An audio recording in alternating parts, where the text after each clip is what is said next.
ఈరోజు మీకు దక్షిణ భారతదేశంలోని అత్యంత ఎత్తైన రైలు మార్గం మీకు తెలుసా?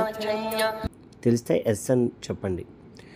46 కిలోమీటర్ల దూరం, 4.5 గంటల ప్రయాణం, 208 వంపులు, 16 సొరంగ మార్గాలు, 250 వంతెనల గుండా వెళ్ళే రైలు మార్గం మీకు తెలుసా?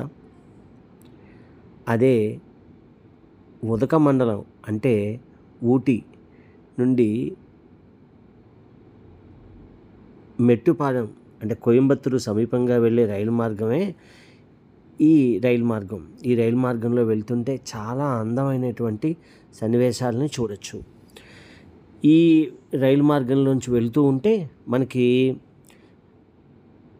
పొగమంచుతో కూడిన పర్వతాలు, ప్రశాంతమైన గ్రామీణ ప్రాంతాలు, పచ్చని రోలింగ్ కొండలు, పచ్చని పర్వతాలు, పైన అడవులు, సుందరమైన ప్రకృతి దృశ్యాలతో అనుభూతి కలిగిస్తుంది. ఇదే ఉదకమండలం అంటే ఊటీ రైల్వే స్టేషన్. ఈరోజు ఈ స్థితిలో ఉంది, కానీ కొంచెం బాగుండేది. ఈ మధ్యన దీన్ని బాగు చేయడం కోసం చాలా ఇచ్చారు. ఆ నేషనల్ ఫ్లాగ్ ఊటీలోంచి ఎంత పెద్ద ఎత్తు నుంచి చూసినా కూడా మనకి ఈజీగా ఈ స్టేషన్ గుర్తుపడడానికి ఈ జాతీయ జెండా కనిపిస్తూ ఉంటుంది. ఇక్కడ ఉన్నటువంటి నేషనల్ హెరిటేజ్ మ్యూజియంలో మనకి ఆ రోజు నుంచి ఇక్కడ వాడినటువంటి ఈ నీలగిరి రైల్వేస్లో వాడినటువంటి వస్తువులన్నీ కూడా మనకి కనిపిస్తూ ఉంటాయి. టికెటింగ్ మిషన్స్, డేట్ మిషన్స్, ఆ రోజు రైలు మార్గం వేయడం కోసం వాళ్ళు ఆ ఇంజనీర్స్ కష్టపడినవి, ఆ రైళ్ళు, ఇవన్నీ కూడా మనకి ఈ ఈ మ్యూజియంలో మనకి కనిపిస్తూ ఉంటాయి. తప్పనిసరిగా ఒక్కసారి, పెద్ద చూడడానికి ఎక్కువ సమయం పట్టదు, 2-3 నిమిషాల్లో కూడా మీరు ఆ వస్తువులన్నీ కూడా మీరు చూడొచ్చు. తప్పనిసరిగా చూడండి. మనకు పూర్వం అవన్నీ ఇచ్చేవారు మనకి రైలు వెళ్తున్నప్పుడు. ఇదే మనకి టాయ్ ట్రైన్ యొక్క ముందు భాగం. మెట్టుపాలెం నుంచి ఇది ఊటీ వస్తూ ఉంటుంది. ఇదిగో ట్రైను వచ్చింది. ఇది టాయ్ ట్రైను. దీంట్లో ఫస్ట్ క్లాస్ ఉంటుంది, సెకండ్ క్లాస్ ఉంటుంది. 300 రూపాయలు ఫస్ట్ క్లాస్ టికెట్, 150 రూపాయలు సెకండ్ క్లాస్ టికెట్ ఉంటుంది. ఇదిగో మనం ఎప్పుడో చూసినటువంటి బొగ్గు ఇంజను అంటే స్టీమ్ ఇంజను. ఇది మన ప్రాంతంలో ఇప్పుడు ఏమీ కనిపించట్లేదు. దేశంలో 1-2 చోట్ల మాత్రమే ఈ స్టీమ్ ఇంజన్ని కూర్చొని మిత్రులు చాలామంది దాని ఫొటోస్ కూడా తీసుకుంటున్నారు. ఈ ట్రైన్కి అది అటాచ్ చేయబడుతుంది అన్నమాట. ఇప్పుడు మనకి మరి ఈ ట్రైన్ నెంబర్ ఏమో కింద ఉందో చూడండి, ఎంత స్పష్టంగా కనిపిస్తుందో. ఈ స్టీమ్ ఇంజిన్ ముందున్న నెంబరు మీ అందరికీ కనిపిస్తుందని నేను అనుకుంటున్నాను.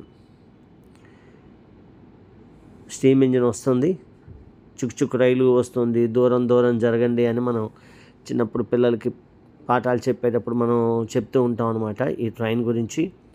ఇది నీలగిరి ట్రైన్ అనమాట.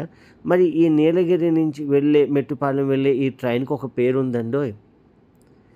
ఆ పేరేంటంటే ఒక్కసారి మీరు చూద్దరు కానీ ఇప్పుడు మీరే మీ కళ్ళతో, ఎస్ఆర్ సౌత్ సెంట్రల్ రైల్వే అనమాట. ఎస్ఆర్ నీలగిరి క్వీన్. ఈ ట్రైన్ పేరు నీలగిరి క్వీన్ అనే ఈ ట్రైను. ఇదిగో ఈ ట్రైన్ నెంబర్ చూడండి, 37398. ఇందాక ముందు భాగంలో చాలా స్పష్టంగా కనిపించింది. ఇప్పటికీ కూడా బొగ్గుతోనే ఈ స్టీమ్తోనే ఈ ఇంజిన్ నడపబడుతుందన్నమాట. మళ్ళీ వెనక భాగం ఇది. ఈ వెనక భాగంలో కూడా చాలా స్పష్టంగా ఈ ట్రైన్ నెంబర్ని మళ్ళీ మెన్షన్ చేశారు, 37398. నీలగిరి క్వీను. నీలం రంగులో ఉంటుంది ట్రైను, అందుకే దీన్ని నీలగిరి క్వీన్ అంటారు. ఇదిగో చూడండి, మనం ఈ ట్రైను ఈ ప్రయాణంలో మనం వెళ్తూ ఉన్నప్పుడు ఈ ఒక కింద నది ఉంది, ఒక నది చూడండి. ఈ ట్రైన్ ఎంత నేరోగా ఉన్నటువంటి బ్రిడ్జ్ మించి వెళ్తుందో చూడండి. 16 సొరంగాల గుండా, ఎన్నో వంతెనల గుండా వెళ్తుందని ముందు మనం చెప్పుకున్నాం. మనం ఇప్పుడు ఈ ట్రైను ఇప్పుడు మనం వెళ్ళేది చాలా నేరోగా ఉన్నటువంటి ఒక సొరంగంలోకి వెళ్తుంది. ఇది ఈ ట్రైన్ అనమాట. ఇందాక చెప్పుకున్నాం 250 వంతెనలు గుండా వెళ్తూ ఉంటుందని, 16 సొరంగ మార్గాల గుండా, 208 వంపులు కూడా ఉన్నాయి దీనికి. ఇందాక మనం చెప్పాం ఈ విషయాలన్నీ, మళ్ళీ ఇంకొకసారి మీకు గుర్తు చేస్తున్నాను అంతే. ఈ ట్రైన్ వెళ్ళేటప్పుడు ఊటీ నుంచి బయలుదేరి కెట్టి వచ్చి, లౌడేల్ వచ్చి, అర్వంకాడు, వెల్లింగ్టన్, కూనూరు, హిల్గ్రోవ్ నుంచి చివరికి మెట్టుపాలెం ఈ రైలు చేరుతూ ఉంటుందన్నమాట. ఇప్పుడు మనం ఈ సొరంగంలోకి వెళ్తున్నాం. ఈ సొరంగాన్ని చూడండి. అయితే ఈ చిన్న సొరంగం అనమాట, మనకి పెద్దది కాదు, అయినా ఒక చిన్న అనుభూతి. సొరంగం నుంచి మనం వెళ్తున్నాం. ఇలాంటి సొరంగాలు 16 సొరంగాలు మనకి ఇందులో ఈ ప్రయాణంలో కనిపిస్తుంటాయి అన్నమాట. అసలు ఇలాంటి ఇంత కష్టమైనటువంటి, అంటే ఊటీ అనేది 2200 మీటర్లు ఎత్తులో ఉంటే మెట్టుపాలెం 300 మీటర్ల మీన్ సీ లెవెల్, సముద్ర మట్టానికి ఎత్తుగా ఉంది. అంత ఎత్తుగా ఉన్న ప్రాంతానికి రైలు మార్గాన్ని వేశారనమాట. చూడండి, ఇక్కడ మనకి ఎలిఫెంట్ రాక్ కూడా కనిపిస్తుంది అనమాట. మనకి ఇక్కడ చాలా బాగుంటుంది ఎలిఫెంట్ రాక్. ఆ ఎలిఫెంట్ రాక్ని చూసే అవకాశం కూడా మీరు ఇప్పుడు చూడొచ్చు. ఎలిఫెంట్ రాక్ దగ్గరికి మనం ట్రైన్ వెళ్తుందన్నమాట, బయట నుంచి చూడొచ్చు అనమాట.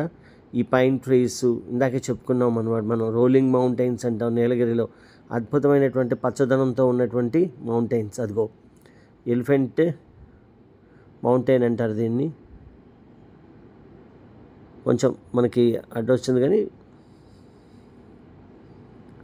ఎలిఫెంట్ మౌంటైన్ చూడండి ఎంత స్పష్టంగా కనిపిస్తుందో, ఎంత పెద్ద లోయ ఉందో చూడండి. ఇదంతా కూడా 2200 మీటర్ల ఎత్తుకి ఈ రైలు మార్గాన్ని వేయడం జరిగింది. మనం ఇప్పుడు ఇంకొక సొరంగంలోకి మనం ఇప్పుడు వెళ్తున్నాం అనమాట.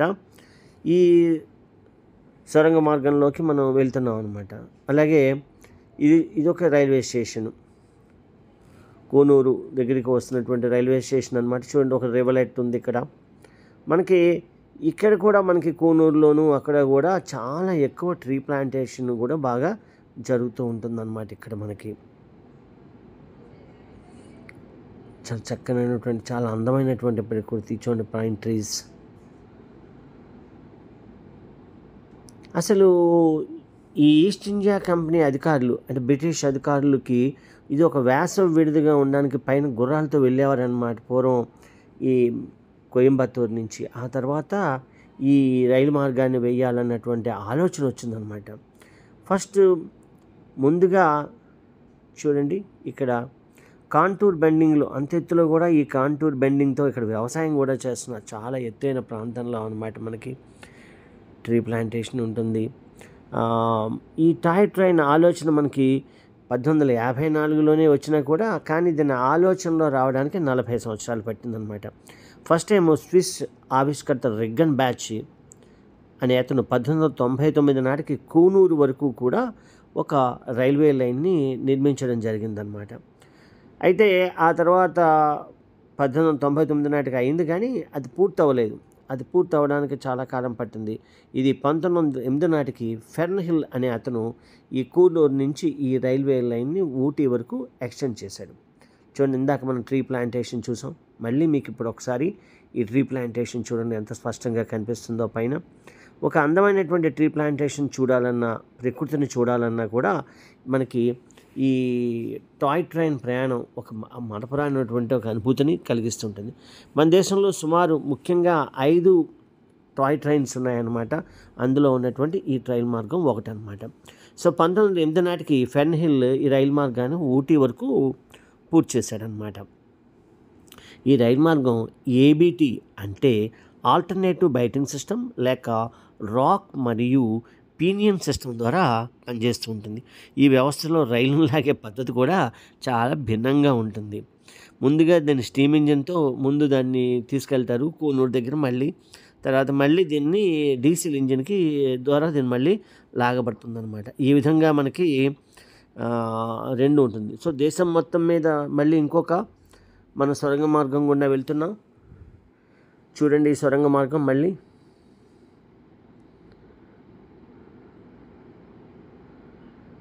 అంటే ఒక లౌడేల్ రైల్వే స్టేషను, అంటే ఒక స్టేషన్ నిర్మాణం, ఒక స్టేషన్ మీకు చూపించాలనే ఉద్దేశంతో లౌడేల్ రైల్వే స్టేషన్ పెద్ద ఎక్కువసేపు ఆగదు.